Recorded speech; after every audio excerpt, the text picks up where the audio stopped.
আমার নাম সম্রাট।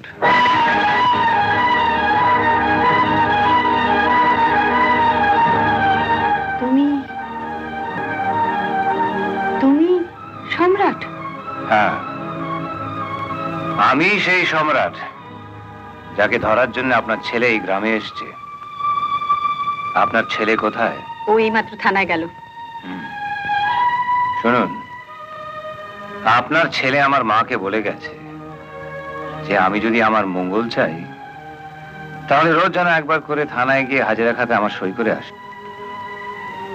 আমিও তার মাকে, মানে আপনাকে আপনাকে বলে যাচ্ছি যে আপনার ছেলেকে বলে দেবেন যে ওই হাজিরা খাতায় সই করার অভ্যেসটা আমার ছেলেবেলা থেকেই নেই।